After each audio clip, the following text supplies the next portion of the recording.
Hi, everyone. My name is Janelle Riley. I'm an editor at Variety. I am so thrilled to welcome you to this Q&A with the SAG Award-nominated ensemble of Belfast. Please join me in welcoming the people who brought this family to life on screen. We have writer, director, producer Kenneth Branagh, and actors Ciarán Hinds, Katrina Balfe, and J.Dornan. Thank you all so much for being here. Thanks, Janelle. Thanks for having us. This is an audience of your fellow SAG actors, so I actually always like to start by asking, how did you get your SAG card? Like over the years, Janelle, every time you've asked me this question, I answer something different because I can never. I just remembered what it is. I remember now. You can tell me. It was Marie Antoinette, right? Yeah, the thing is, we didn't shoot any of Marie Antoinette in the States, so I'm not sure that was a SAG contract. I actually don't remember. What is that, 17 years ago?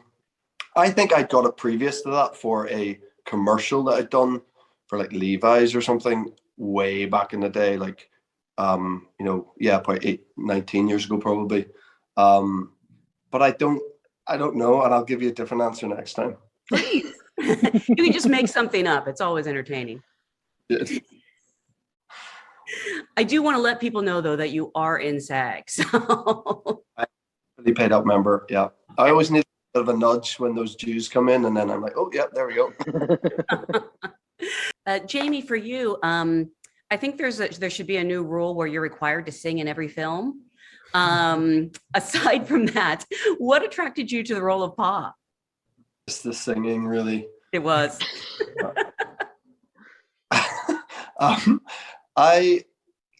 It was the quickest yes of my career, and I presume that will never change. You know, I'm got a text from my agent saying Kenneth Branagh has written a script called Belfast and he wants to talk to you about it, and the only other actor attached to that point was Judi Dench. So, you know, there's zero point in me reading the script, really, other than, you know, just to confirm, you know, how good I thought it was going to be. And I've never experienced like comfort levels so quickly reading a script, and not in this kind of this is going to be easy way, but just a sort of general relief at the understanding of the world and the people, which you don't get if you're from a place like that. It doesn't happen very often where you're instantly connected to the script by proxy of your birthplace, you know. So the incredible comfort, and knowing that I was going to be so well directed and so well supported by the people around me. You know, it was just Judy at that stage, but I just knew that I was going to be surrounded by proper talent, and you know, that's what happened, and that again just invariably makes your job so much easier. So I knew it was going to be a great experience. I didn't expect it to be so brilliant and to have got so much out of it, you know, and all of us to be still here a year and a half after making it, talking about it in such a sort of, after all this sort of reverence it's had. It's just been insane, this journey, and just so thankful to Ken for taking me on it. I mean, this film is so much about family, and you really feel like one for both all the good and bad that entails. I'm kind of curious how you went about building that ensemble and chemistry. Were you able to spend time together before shooting? Can I give you an example actually on the first day, and following on from what Katrina and Ciarán were just saying in regarding Jude, who is remarkable. He's just a smashing person, you know. But one of the things that they all did, and it started with Jamie on day one, is that I've seen actors, and perhaps I've been guilty of it myself, in a desire from a good intention to make a younger person comfortable. You may work too hard. You may be too sort of zealous in perhaps trying to be friends or be, you know, kind of, it can become unnatural and sort of too weighted into a sort of unusual sort of a heightened thing. Trying to find a natural way to meet people started on day one.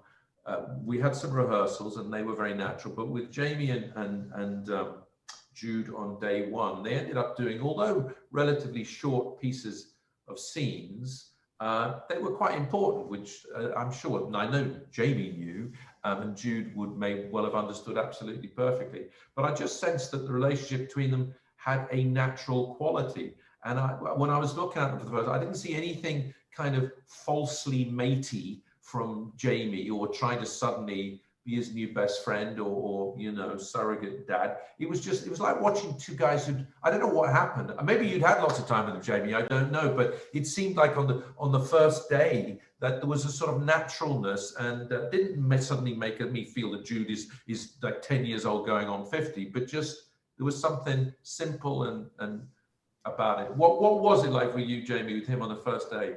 It's like a recognition, you know. I was probably really like him, you know, and I feel that with all of us, and in answer, Janelle, to what you're saying in terms of, like, I think a lot of that cohesion and galvanized feel of a real, like, selling like the idea of a real family came from the fact that we're all from this tiny island, and our mentality is very similar, and no matter what era you're born into, we all feel a particular weight of the situation there, and we all have a similar sense of the humor needed to deal with that situation.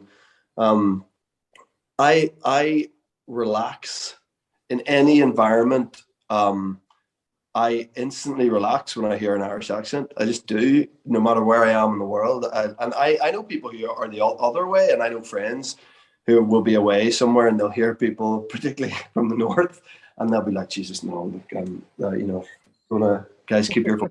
I want to get talking to them. And I'm always like, why? This is brilliant, you know. And so I think there's something that just came from us all being from the same place. There was an understanding, and I felt that with Jude. He reminded me a lot about myself, and I was very, when I was a kid, and I remain cheeky, and he is very cheeky, and I recognized that. So instantly, straight off the bat, we were like ribbing each other with sort of banter, and that, you know, I probably wouldn't have got that with a kid who was like a kid who was English doing an Irish accent or whatever it was. You know, it was always felt very organic and real. So and straight away, I mean, yeah, as Ken says, I mean, that wasn't even day one. It was like pre day one, and I just instantly felt comfortable with him. You know, and he's such a pro. You know, he was a pro. Like, he turns up, he's ready, and he's ready to have fun. Like, that's what we're all trying to do, that, you know. I know you shot at the height of the COVID pandemic in the fall of 2020, and it's a period piece. You know, you're working under these new conditions. At the same time, everything I've read from all the actors, you've all said that this might have been the most fun set you've ever been on. What do you attribute that to? Is it just, you know, this brotherhood of Ireland?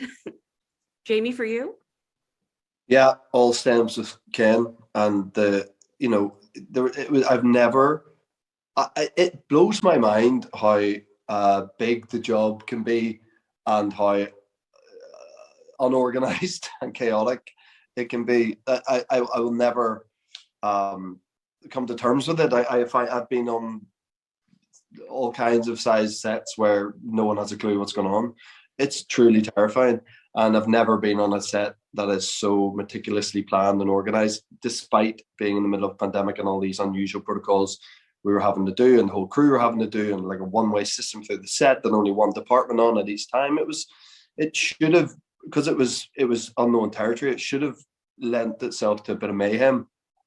But if you're super organized, it was never panic stations at the end to finish a day. Honestly, never. And that's so rare. We didn't have a massive budget to play with, you know. So it wasn't like we had the luxury of, we'll just come back and shoot this next week. We've got this sound stage again. Well, that's not how we were operating. So I think because of how meticulous Ken was in his planning, and how well everything was formed, and everyone knew their role, and everyone was comfortable because he'd worked with him before in heads of departments, it gave this space just to have fun and play. And that's everything. That will always lead to good work if that's the structure. So yeah, it's all down to Ken and that environment which he's created. to allow you to have fun. And you know, so I think no matter what you're doing, if Ken's in charge, you're going to be having fun because that's the environment's been carefully created for you.